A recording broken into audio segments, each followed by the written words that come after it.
Franck Ferrand sur Europe 1, au cœur de l'histoire.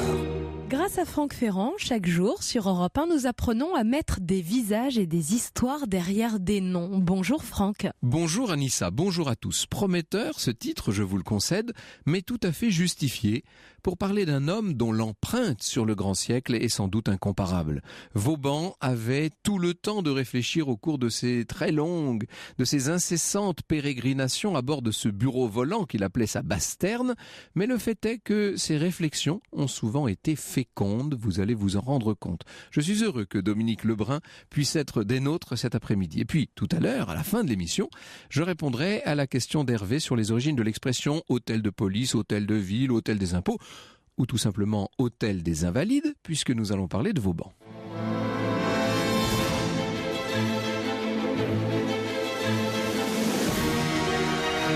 Europe 1, au cœur de l'histoire. Franck Ferrand.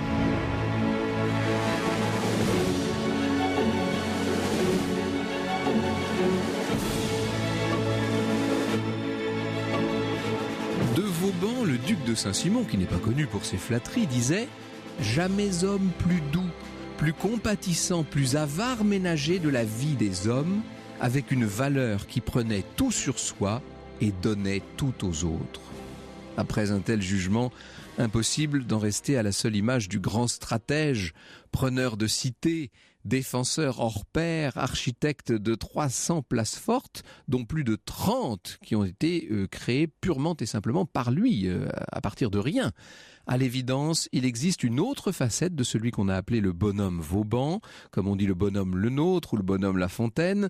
Cet autre visage est celui d'un humaniste, attentif à toutes les conditions, d'un observateur juste, prévoyant, et qui se révélera être le véritable fondateur en France de l'économie politique. Oui, je comprends encore une fois la formule de Dominique Lebrun utilisée en sous-titre de ce bel ouvrage, l'inventeur, en quelque sorte, de la France moderne.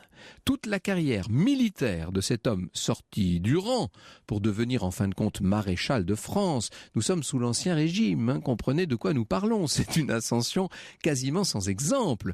Tout ce parcours de soldat aura été guidé par une obsession, je crois que le mot n'est pas trop fort, celle d'épargner des vies et d'améliorer le quotidien des combattants. Vauban a été blessé lui-même à plusieurs reprises. Il a été longtemps dans sa jeunesse le témoin impuissant des sièges qui à l'époque étaient extrêmement sanglants. Vous savez qu'une prise de ville, ça se calculait en nombre de centaines de morts. Tout ça était terrible. Eh bien, il n'aura de cesse par la suite d'inventer les moyens de rendre les assauts un peu moins meurtriers, même beaucoup moins meurtriers, tant pour les assaillants d'ailleurs que pour les défenseurs. Si vous rouvrez vos livres d'histoire, ils vont vous dire que Vauban a été commissaire général des fortifications à partir de 1678.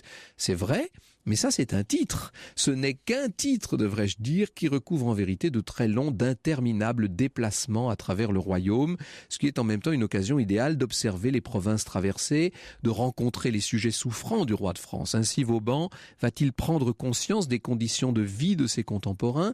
Il faut l'imaginer assis donc dans cette espèce de... Comment est-ce qu'on pourrait appeler ça? C'est comme une voiture qui n'aurait pas de roue, qui est portée par un brancard, par des mulets, un mulet devant, un mulet derrière. Je pense même qu'il y avait 2 mulets devant, 2 mulets derrière, en l'occurrence. Il appelait ça sa Basterne, et ça lui permettait d'être assez confortablement installé pour meubler ses heures de voyage à rédiger les fameuses oisivetés, ce recueil d'observations et de réflexions dans lequel on trouve de la démographie, de la géographie, de la prospective. On va voir tout ça dans un instant avec Dominique Lebrun. Il ne faut pas oublier, et je vais vous le raconter, que ce bonhomme est né pauvre, qu'il a été élevé à la dure et qu'il a donc eu par la suite d'innombrables occasions de méditer sur l'injustice du système fiscal de l'ancienne France.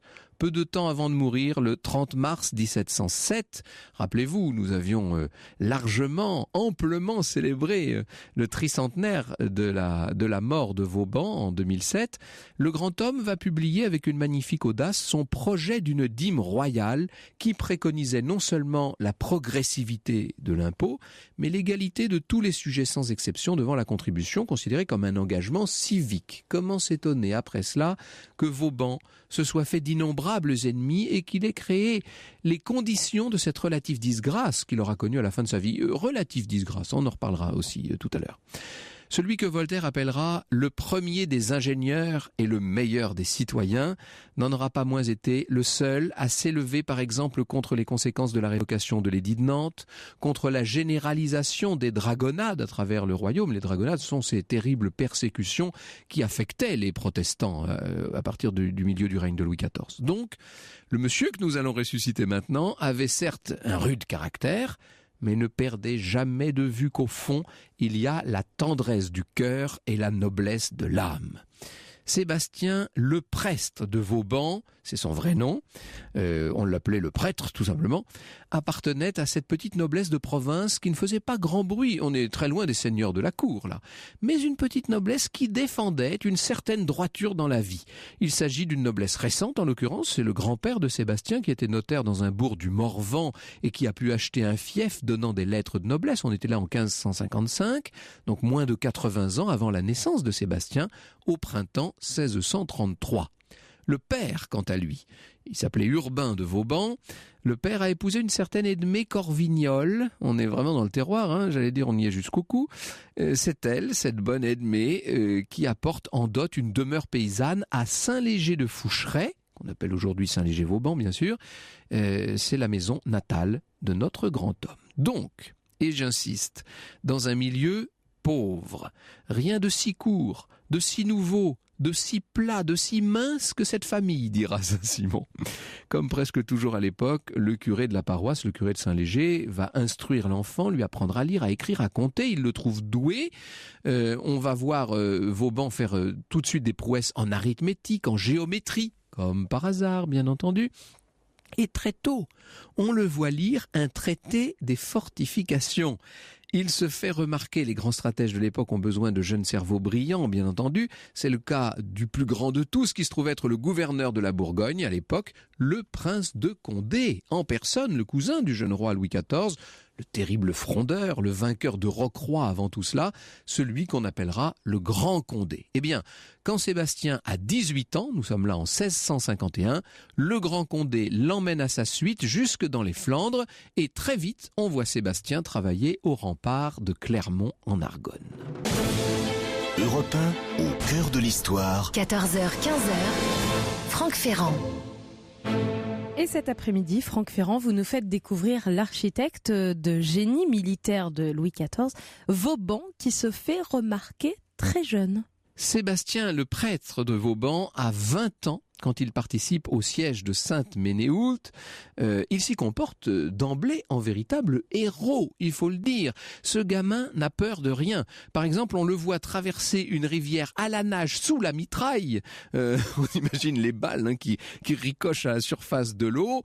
Il est là, toujours présent. Il va contribuer à faire tomber la place, tant et si bien que très vite, au bout de même pas 4 ans, il est fait ingénieur ordinaire de Sa Majesté. C'est déjà ce qui s'appelle commencer dans la carrière militaire avec tambours et trompettes. Sous ce beau titre d'ingénieur ordinaire, il est blessé à 3 reprises. C'est dire que ce n'est pas quelqu'un qui reste gentiment à l'arrière et qui simplement trace des plans. Il est là, présent, il est toujours au feu et il prend des blessures terribles. C'est ce qu'on appelle dans la carrière militaire s'illustrer. Eh bien, on peut dire que Sébastien s'illustre. En 1663, dans son Morvan natal, il trouve néanmoins le temps d'épouser une demoiselle de vieille noblesse, elle de son côté, bien plus vieille que la sienne. Elle s'appelle Jeanne d'Aunay. Il vivra très peu avec elle, puisque la vérité c'est qu'il est toujours par Mons et par Vaux. On peut pas dire que ce soit un mari très encombrant qu'elle a épousé, la pauvre Jeanne. L'ingénieur militaire bientôt va participer aux travaux considérables que nécessite la première grande guerre du règne de Louis XIV, qu'on appelle la guerre de dévolution. Et c'est la première campagne des Flandres, au cours de laquelle il est encore blessé, devant Douai cette fois. il est à l'origine, ce jeune Vauban, de tant de victoires que le roi Louis XIV, il est tout jeune encore, Louis XIV bien entendu, mais il a déjà pris le pouvoir personnellement à ce moment-là depuis 2 ans. Louis XIV est à tous les rapports, il sait exactement ce qui se passe. Il remarque Vauban et il n'est pas le seul à le remarquer puisque les ministres autour du roi, que ce soit Colbert, Louvois, enfin tous, sont parfaitement conscients des qualités tout à fait exemplaires de ce jeune homme qui, à 34 ans, sait qu'il est l'homme de la situation. C'est lui, se dit-il, qui construira la frontière. Vous savez, il y a des vocations comme ça parmi les grands personnages historiques. Eh bien, on peut dire que la vocation essentielle de Vauban, au-delà des prises et des défenses de cité, sa vocation essentielle, c'est cette idée de limesse, cette idée de frontière. Il va aider Louis XIV, on connaît la phrase, on l'a plus ou moins tous apprise un jour à l'école, il va aider Louis XIV à faire son précaré, mais c'est vrai, il va essayer de dessiner les frontières d'un royaume de France à peu près cohérent et plus facile à défendre. Alors, il lui faut défendre des places qui sont difficiles, il lui faut fortifier des places difficiles. Je pense à Dunkerque, ce n'est que du sable et de l'eau, nous dit Daniel Halévy. Pour défendre la terre, Sébastien emploiera la mer. Il captera ces eaux et les étendra au long des glacis. Néanmoins, il faut lutter contre un ensablement permanent. Tout ça est extrêmement difficile. Et je ne vous dis pas les miasmes qui émanent de toutes ces terres remuées et qui vont tuer beaucoup de soldats au travail. Pour combattre l'ensablement, Sébastien recueille et canalise des eaux terrestres et d'un seul coup, il les lâche, il fait des barrages si vous voulez, et il ouvre les barrages d'un coup, il utilise la force de l'eau pour dégager les passes. Vous comprenez que d'emblée, ce travail qui est un travail de terrassement, un travail de creusement, c'est un travail pharaonique. On peut dire que d'emblée, nous sommes lancés dans ce qui va devenir sans doute un des plus grands travaux de fortification jamais imaginés, car Monsieur de Vauban ne va pas s'en tenir là. On va le voir progressivement fortifier Lille, Tournai, alors on descend Pignerol, là on est en pleine montagne bien entendu, et Antibes, Perpignan, Collioure, Douai, et on remonte, Douai, Arras, Bapaume, Béthune. Vauban fait surveiller les chantiers par des gardes à cheval parce qu'il a compris qu'un des principaux problèmes, c'est celui que posent les désertions en nombre à une époque où le recrutement laisse fort à désirer. Fontenelle, dans l'éloge qu'il prononcera de M. de Vauban devant l'Académie des sciences, nous dit « M. de Vauban a fait voir par sa pratique qu'il n'avait point de manière. Chaque place différente lui en fournissait une nouvelle, selon les différentes circonstances de sa grandeur, de sa situation, de son terrain. » C'est exactement ça. S'il fallait retenir de l'art de Vauban une chose, c'est cette extraordinaire faculté d'adaptation de l'ingénieur qui se plie intégralement aux données du site pour adapter sa défense à ce qui lui est proposé en quelque sorte. Pour boucher la trouée de la Sarre, il crée de toutes pièces une place forte, Sarre-Louis. À Metz, il ressuscite l'ancien oppidum gaulois, et pourquoi pas, et il organise un système d'écluses pour inonder les contrebas. À Neubrisac, il imagine un ensemble de tours bastionnées qu'il ne reproduira nulle part ailleurs, car, comprenez bien cela, et même si, vu de loin comme ça, ces places bastionnées nous font penser toujours un peu la même chose, sont des étoiles quelque part vues du ciel. Néanmoins, jamais Vauban ne se répète. En montagne, qu'il soit dans les Pyrénées ou qu'il œuvre dans le Dauphiné, le relief l'amène à réviser ses principes de fond en comble. Dans des rades comme Brest ou Toulon, eh bien, on emploie encore de toute autre méthode. Et au total, ce sont plus de 100 villes ou bourgs qui sont ainsi fortifiés. Le grand œuvre, c'est donc construire la frontière avec des places fortes, des plaines inondables qu'on a tendance nous à oublier aujourd'hui mais qui sont essentielles, des batteries d'artillerie extrêmement importantes, des canaux bien entendu. Bref, cette cuirasse de pierre, d'eau, de terre, de feu croisé qui a dessiné la France, qui la dessine encore. Même s'il est loin d'être le seul à y avoir œuvré, on peut dire, et là vraiment, faites-nous confiance, ce n'est pas un abus de langage, que Vauban en aura été le principal artisan. Franck Ferrand, 14h, 15h sur Europe 1. Vauban était un architecte de génie. Il a laissé ses traces en France, dans de nombreuses villes. Et d'ailleurs, les projets architecturaux de Vauban, que vous nous faites découvrir cet après-midi sur Europe 1, continuent, Franck. La frontière de 1668, nous dit Pierre Gaxotte, était biscornue, enchevêtrée, absurde. Oui, c'était comme une sorte de mosaïque lépreuse, un petit peu. En 1673, voici ce qu'écrit Vauban. Il s'adresse au ministre, il s'adresse à Louvois. Sérieusement, monseigneur, le roi devrait un peu songer à faire son précaré. Là voilà l'expression. Cette confusion de places amis et ennemis, pêle-mêlées les unes parmi les autres, ne me plaît point. Vous êtes obligé d'en entretenir 3 pour une. Si vous m'en croyez, monseigneur, prêchez toujours la quadrature, non pas du cercle, mais du pré. C'est une belle et bonne chose de pouvoir tenir son fait des 2 mains. On adorerait que des administrateurs s'adressent aujourd'hui à nos ministres dans un style pareil et avec cette franchise lumineuse qui permet d'emporter toutes les décisions. Et Gaxotte d'ajouter, je le cite, « On peut se demander si en une certaine mesure, la politique des réunions n'a pas été inspirée par les objurgations de Vauban à Versailles. » Et oui, c'est que les bureaux des ministres à Versailles croulaient sous les notes d'un monsieur de Vauban qui disait somme toute toujours la même chose, mais qui, un peu à la manière de ses fortifications militaires, savait les dire chaque fois d'une manière différente. C'est là que l'ambition de Sébastien, si j'ose encore l'appeler ainsi, nous donne le tournis. Ses idées tactiques, je pense par exemple à la défense en profondeur, mise en œuvre à l'échelle de chaque place, de chaque ouvrage, voilà qu'il les transpose maintenant sur le plan stratégique à l'échelle de la frontière de tout le royaume, si l'on veut. Ainsi, c'est la France tout entière qui devient une sorte de fortification de Vauban. Sébastien est un homme de son temps, pour qui les grands desseins ne dispensent pas des plus légers détails, ni les visées élevées des sentiments humains. Surtout, c'est un homme du siècle de Louis XIV en ce qu'il aime faire à la fois grand et beau.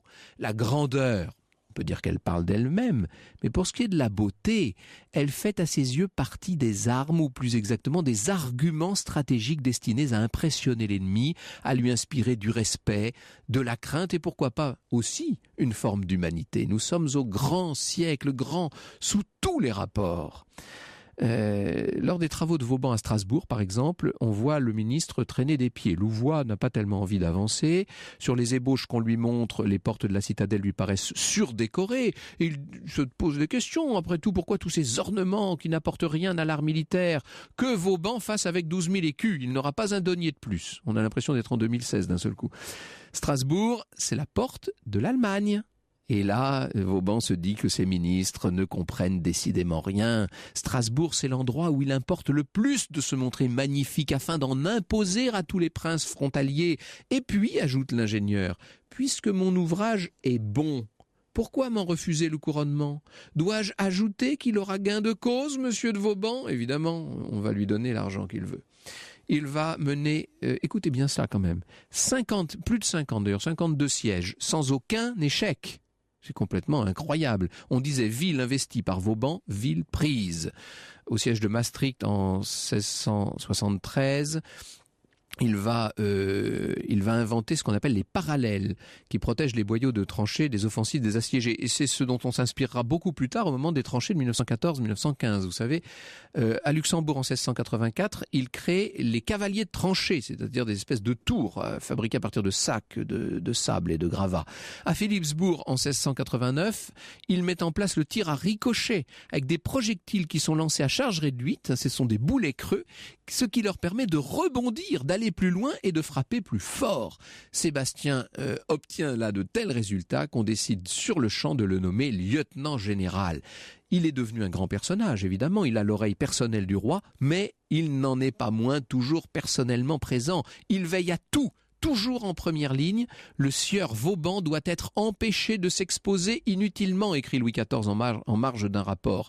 Il n'y a rien à faire, il a décidé, lui, qu'il s'exposerait. Il a 64 ans devant hâte lorsqu'il est une fois de plus blessé. J'eus grand soin de me faire voir dès le lendemain à la tranchée avec un visage gai et éveillé, écrit-il dans son rapport, et je m'aperçus avec plaisir que tout le monde en eut de la joie. Il sera maréchal de France en 1703, ce qui veut dire que désormais, lorsque le roi Louis XIV lui écrit, il s'adresse à lui en écrivant « mon cousin ». Là-dessus, on met le siège devant Kehl.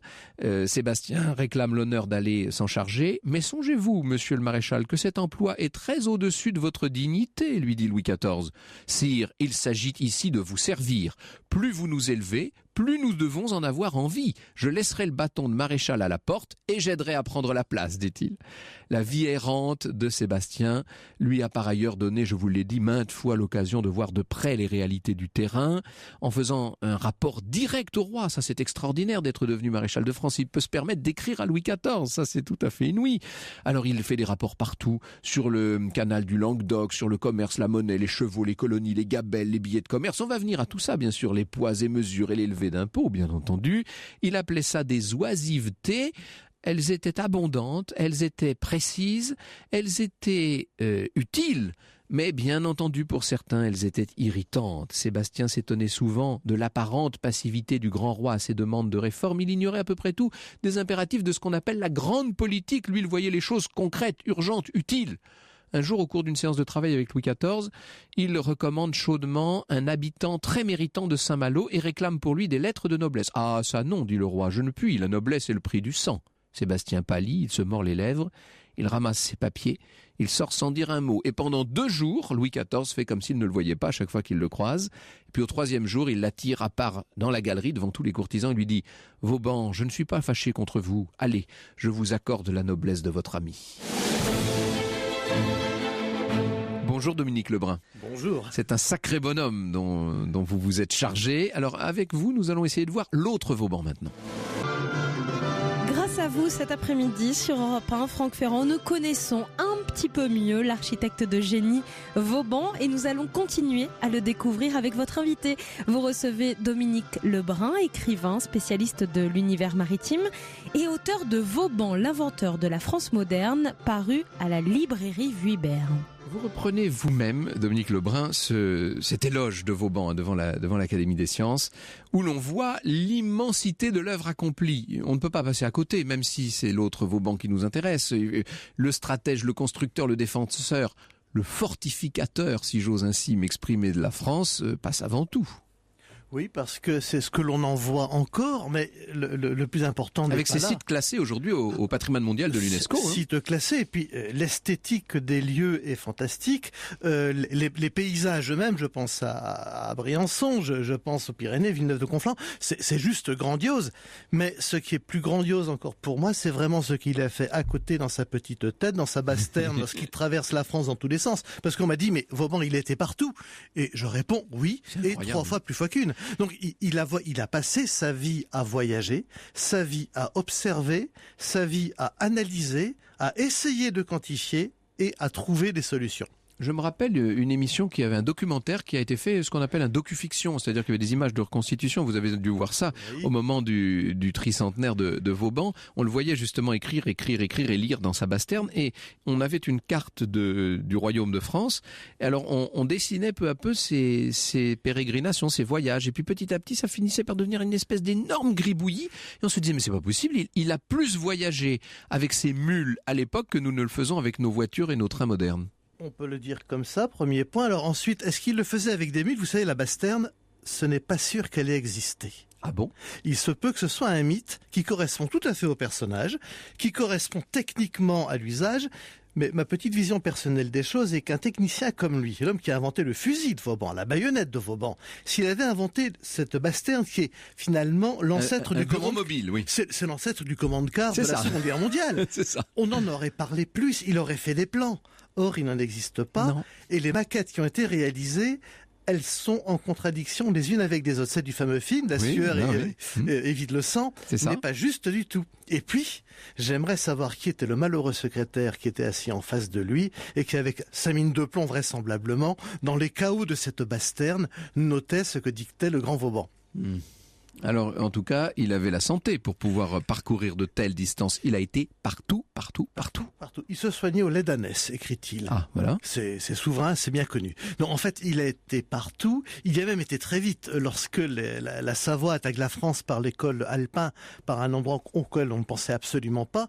C'est entre octobre, avec des premières neiges, et février qu'il va concevoir la défense du massif alpin tout entier. C'est juste colossal. Alors, quand vous parliez de cartes tout à l'heure, les cartes n'existaient pas. Cassini, c'est après seulement. Donc, la vision qu'il a, et ce n'est pas le papier sous les yeux, c'est une...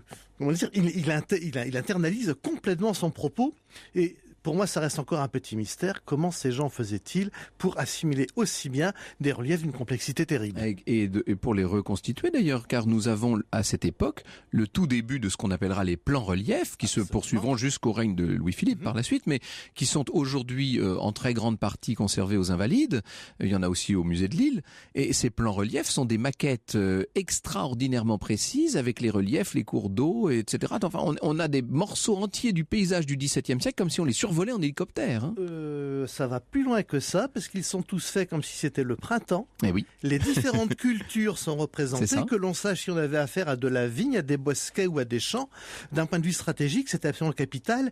Et effectivement, les visiter avec un conférencier, c'est une expérience absolument extraordinaire. Nous avons toujours l'image de Neubrisac ou de quelques places qui sont en quelque sorte les modèles parfaits, purs et parfaits de la fortification de Vauban.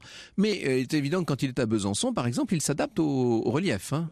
Besançon est peut-être le meilleur cas, avec le Doubs qui nous fait une belle courbe, avec donc du coup une fortification en face. D'autres fortifications sont très amusantes à analyser, c'est Bordeaux par exemple, qui n'est pas prévu pour se défendre de l'ennemi extérieur que des habitants de Bordeaux eux-mêmes. C'est encore une autre histoire, ça, le château de Trompette. On a l'impression que, on va y venir quand on parlera de l'économiste dans un instant, on a toujours le sentiment lorsqu'on évoque Vauban que son idéal est un idéal de paix, de prospérité, d'assises, qu'il y a, au-delà de l'épargneur d'hommes dont nous avons parlé, la volonté de protéger la vie humaine et de la faire fructifier d'une certaine manière.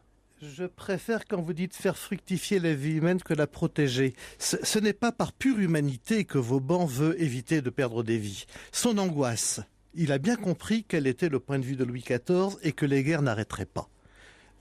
Il fait semblant de penser qu'elles sont justes.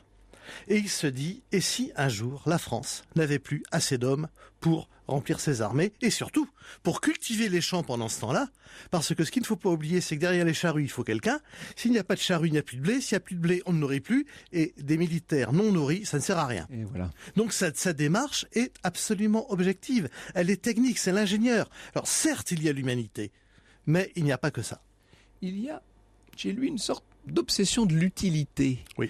Comme s'il fallait que l'utile s'exprime et s'impose, en quelque sorte. Hein, c'est assez étonnant, ça. C'est vrai d'un point de vue militaire, mais pas uniquement. Non, mais c'est la leçon de la nature. Il a passé sa jeunesse dans le Morvan, qui est un pays très rude. C'est donc une petite montagne où il neige en hiver, une station de ski au Fola, à 900 mètres d'altitude.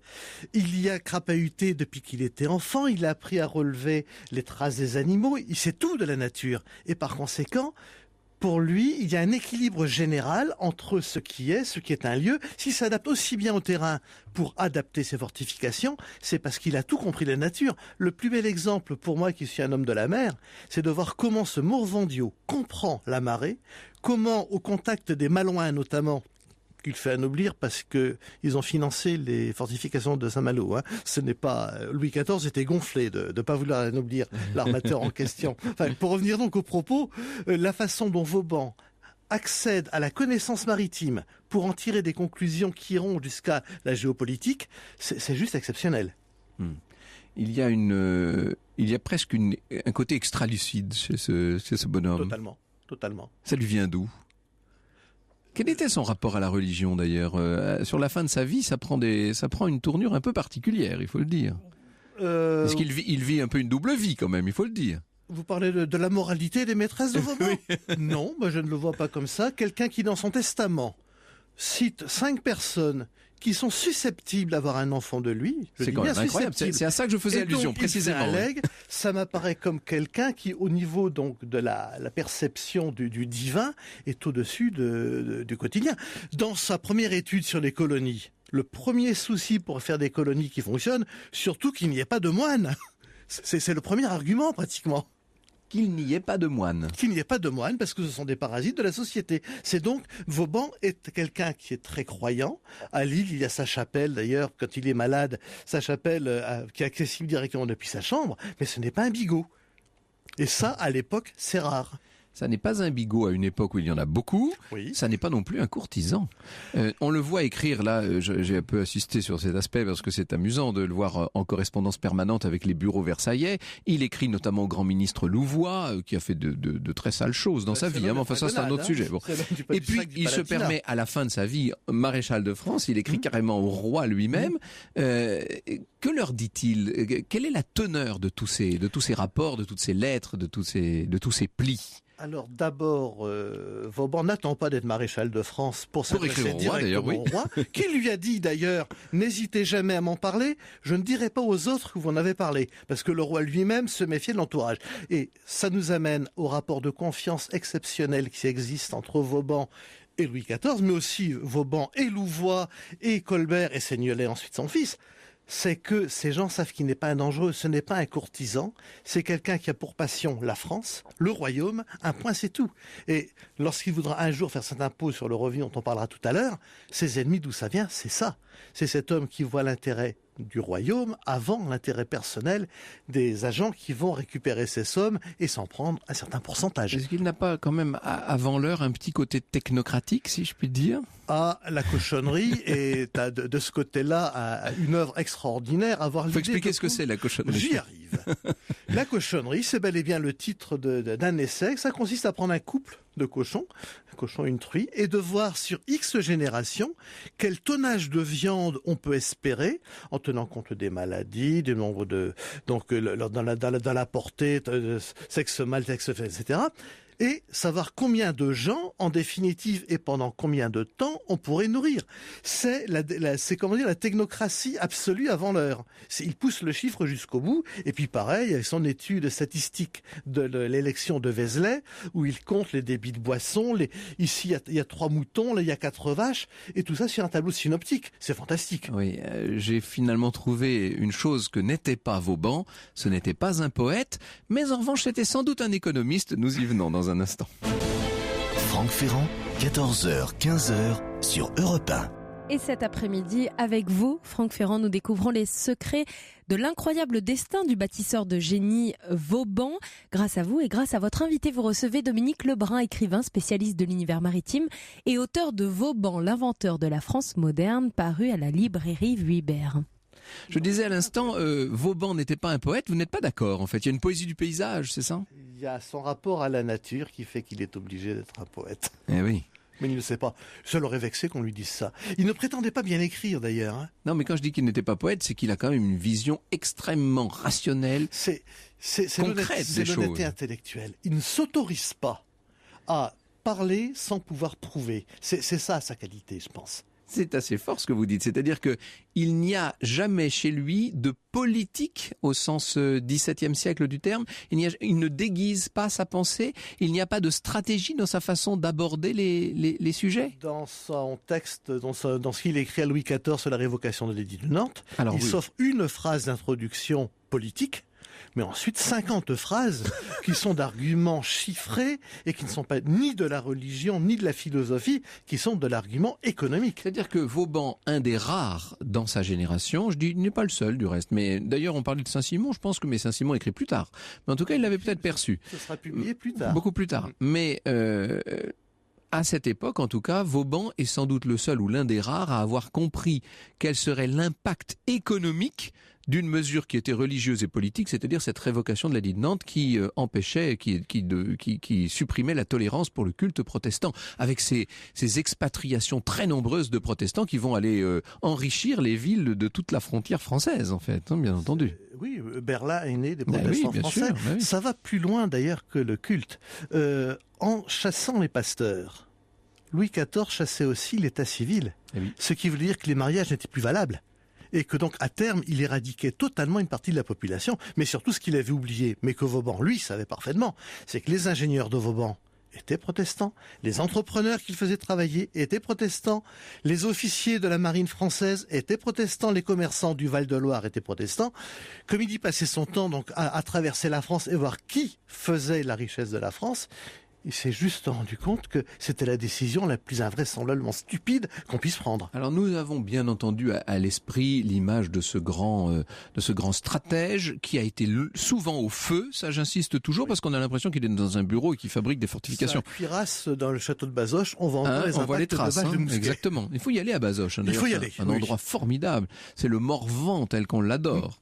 Et Saint-Léger-Vauban, finalement, c'est quasiment la leçon même de ce que peut être un tempérament comme celui de Vauban. On comprend, il est le fruit de cette région, incontestablement, d'une façon assez remarquable. Alors bon, il a été un homme de guerre, il a été un très grand bâtisseur et ingénieur, ça je crois qu'on l'a dit et répété, et on a cette image.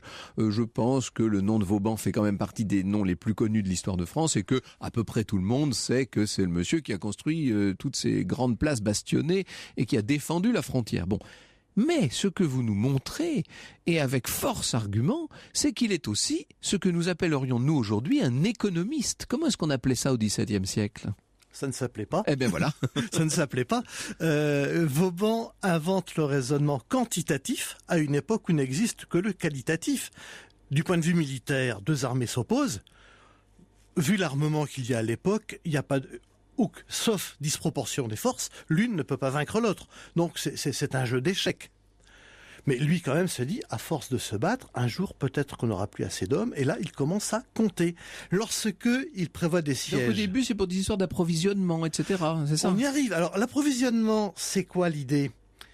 Puisque je fais un système de défense en profondeur, un siège sera sauvé par une armée de secours. Donc combien de temps peut-on tenir ? Au terme de ses calculs, ça aboutit à 48 jours. Vauban est modeste, il se dit « Moi, je sais qu'une place, je la prendrai à 48 jours. Les ennemis ne sont pas plus bêtes que moi, ils finiront par me copier, ce sera 48 jours aussi. Donc, il me faut des réserves pour 48 jours et surtout pas plus. Parce que si j'ai plus et que d'aventure ils prennent la place, ils auront des provisions de leur côté. Bien, je fais des provisions. Mais en temps de paix, à quoi vont servir ces provisions ? Eh bien, soutenir le marché. Eh bien voilà. Le jour où Donc ça, c'est le début de l'économie, telle qu'on le comprend, l'économie politique. Oui, voilà, c'est l'économie dirigée, on y arrive. Il n'en a absolument pas conscience, mais il invente l'économie dirigée et soutenue. Il a aussi une vision, disons-le, qui est une vision géostratégique, qui ne s'éloigne jamais. C'est une constante, et de ce point de vue-là, je suis très impressionné par sa capacité à prendre du recul sur le champ des opérations, d'abord européennes, et ensuite comprendre que ce qui fera la différence, ça se passera en mer. Ça vous concerne. Ça me concerne. C'est peut-être pour ça que je l'ai senti aussi bien, et pour ça, je m'étonne qu'un Morvandiau l'ait saisi comme ça, en disant... Ceux qui vont tout jouer, ce sont les Hollandais, avec leur petit pays ridicule en surface, mais qui font le commerce avec les Indes, qui ont le commerce des épices, qui ont donc des fortunes et de quoi se payer des armées, alors que nous on est des armées, mais rien pour payer nos armées. Et c'est ça. C'est ça, tout est là. Et il comprend qu'il faut donc du commerce maritime. Colbert y pense aussi. Incroyable. En créant la société, la Compagnie des Indes. Mais, Vauban dit, pas de monopole. Qui dit monopole dit absence de concurrence. On revient à l'économie moderne. Il faut la concurrence. Vous imaginez des hommes comme Colbert, Vauban. Louis XIV était très bien secondé quand même. À une époque, il fut magnifiquement servi dans les années 1670, disons. Le grand talent de Louis XIV était de ne pas s'entourer de nobles, mais de bourgeois qui avaient réussi et qui par conséquent géraient le royaume comme leurs propres affaires. Alors on en était à la naissance des marchés, à la régulation des stocks, etc. Est-ce qu'il synthétise tout ça ? Est-ce qu'il le théorise d'une certaine manière, comme aurait pu le faire un certain nombre de penseurs anglais, par exemple ? Oui, il le synthétise à travers des instructions. La seule vision globale qu'il a, à mon sens, est plutôt géographique. Mais non, vous avez parfaitement raison. Lorsqu'il conçoit le système d'approvisionnement d'un chantier de siège, il décide que pour les pondéreux, l'idéal, c'est le canal. C'est jamais embourbé. Des grands chalands, on tire avec des chevaux et des hommes, ça livre en temps et en heure. Et il se dit évidemment qu'à l'échelle du royaume, un réseau de canaux permettrait de transporter les choses facilement, et du coup, les régions riches par rapport aux régions pauvres, les régions ont fait du vin par rapport aux régions ont fait du blé, les régions ont fait de... Et C'est un début de globalisation. C'est le maillage de la France. Et là, il le définit de façon très précise. C'est presque avant l'heure une politique qu'on pourrait appeler, nous, avec un énorme anachronisme. Du territoire. Et ben voilà, c'est ça. Simplement. Non, c'est un anachronisme. Je ne sais pas. Faudrait vérifier si le terme aménagement n'existe pas dans ses écrits. Mais ce qu'il nous décrit, c'est bel et bien un aménagement du territoire. C'est tout à fait incroyable. Alors, lorsqu'on feuillette les oisivetés qui ont été magistralement rééditées, il faut le dire, ce corpus d'ouvrages de Vauban, on se rend compte qu'il n'y a quasiment pas de domaine de l'activité humaine qui finisse par lui échapper. Tout le passionne, tout l'intéresse et tout est traduit en chiffres en quelque sorte et en perspective. Oui, il y aurait peut-être de la médecine qu'on ne trouverait pas peut-être, mais pour le reste, même si on prend le détail de la vie quotidienne et militaire, tout y est, y compris la couleur des tissus, le choix du textile et autres. Donc tout y est. C'est assez, ça donne presque le vertige en quelque sorte. On pourrait presque parler d'un esprit universel d'une certaine manière, sous l'angle de l'économie, de ce que nous appelons l'économie. À l'époque, l'humanisme, l'esprit universel est une chose. Non, c'est pas encore. Ça va le devenir. Ça va le devenir. Ça l'est pas encore. Le siècle des Lumières, il arrive seulement. Non, on peut dire que c'est un précurseur. Ah oui, c'est un précurseur. Absolument. Et pour la France, c'est sans doute un des esprits les plus et les plus largement étendus d'une certaine manière. Alors, il y a quand même un domaine qui est tabou dès lors qu'on parle d'économie, de finance, c'est le domaine fiscal. Là, si je puis dire, pas touche, ça devient dangereux. On parle des questions politiques les plus sensibles. Eh bien, lui, ça ne le dérange pas. Ça l'intéresse même particulièrement, cette question-là. Alors, ça l'intéresse particulièrement parce que l'idée fiscale qui est la sienne est la conséquence de ce qu'il a observé en traversant la France depuis des années. C'est une paupérisation constante qui s'aggrave. Il fait même des analyses précises en disant « Attention, la pauvreté ne touche plus seulement le bas peuple, mais les classes moyennes et même la petite aristocratie. » Il sent le danger. Et une des composantes à cette paupérisation est le fisc, c'est-à-dire que les paysans qui cultivent voient le fruit de leurs travaux partir dans les poches des fermiers généraux. Et c'est à partir de là qu'il va concevoir un système où c'est vraiment la fiscalité moderne. L'individu profite d'une infrastructure qui est celle de l'État, donc il doit apporter à l'État dans la proportion où il a profité. Toute la difficulté, et c'est là la raison pour laquelle la dîme royale ne fonctionnera pas, c'est qu'il n'existe pas encore vraiment les outils pour savoir quel est le revenu réel de quelqu'un. Mais n'oublions pas, et je le signale notamment pour nos plus jeunes auditeurs, qu'on est ainsi dans une époque de ferme générale, c'est-à-dire que ce sont des personnes particulières qui disposent de charges qu'ils ont achetées d'ailleurs souvent très chères, qui récoltent l'impôt et qui en récupèrent une partie pour eux-mêmes. Donc bien entendu, ça crée des dysfonctionnements très importants à l'échelle de l'État, bien sûr. Ah, ça crée pas des dysfonctionnements, ça crée qu'on en récupère beaucoup plus qu'il n'en faudrait et qui ne va pas exactement là où dans il les devrait. Bonnes caisses, c'est évident. Et est-ce qu'on peut parler pour Vauban d'une disgrâce à la fin de sa vie à cause de cette histoire de dîme, de ce projet de dîme royale ? Je ne pense pas honnêtement. L'interdiction de circulation de son texte, qui n'avait pas été publié, il avait fait réaliser un certain nombre d'exemplaires, petite dizaine, vingtaine peut-être, qui distribuaient autour de lui, suffisamment pour qu'on en parle, que ça alerte donc le Conseil du roi, qu'une interdiction soit donnée, mais je n'irai pas jusqu'à la disgrâce. En revanche, lorsqu'il décède, obsèques, c'est une petite cérémonie à sa paroisse de Saint-Roch, et sa dépouille part directement à Bazoches, avant d'être transféré sous Napoléon. Alors que le Grand Condé, lui, c'était la basilique de Saint-Denis. Bien sûr. Vauban, l'inventeur de la France moderne, et maintenant vous comprenez pourquoi, c'est le dernier ouvrage de Dominique Lebrun à la librairie Vuibert. Merci beaucoup. C'est moi qui vous remercie. Restez avec nous sur Europe 1. Dans un instant, Franck Ferrand vous donne les origines des expressions hôtel de police, hôtel de ville et hôtel des impôts. C'est à suivre sur Europe 1. Europe 1, au cœur de l'histoire. Retour aux origines.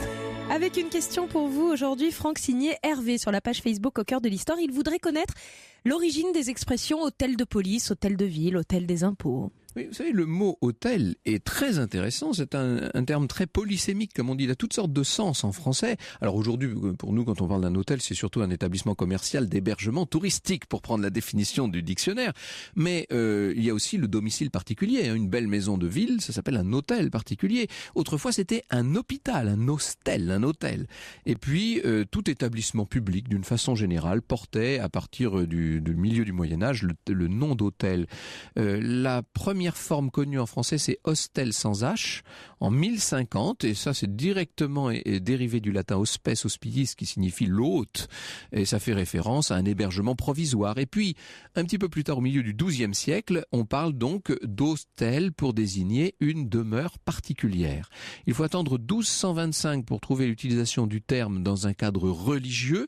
On parle d'hôtel-dieu, l'hôtel-dieu, c'est l'hôpital de l'époque, bien entendu, et à la Renaissance, l'hôtel va désigner plus particulièrement la demeure d'un roi, d'un prince, d'une façon générale d'un membre de la famille royale. C'est-à-dire que c'est une grande demeure hébergeant un personnage officiel d'une certaine manière, l'hôtel. On parle d'hôtel commun à partir de 1478, ça c'est pour désigner la mairie, en attendant le terme d'hôtel de ville. Vous voyez, le terme d'hôtel de ville, il arrive en 1538. Alors on peut expliquer toute cette évolution par le sens initial du terme latin hospitale, qui désigne un lieu d'accueil pour des étrangers, et d'hospes hospitis, qui fait référence donc à l'hôte. L'hôtel, vous aurez bien compris que c'est le lieu où l'on reçoit et c'est le lieu où l'on représente. Donc tous les termes dont nous parle Hervé, hôtel de police, hôtel de ville, hôtel des impôts, etc., ça vient de la même chose.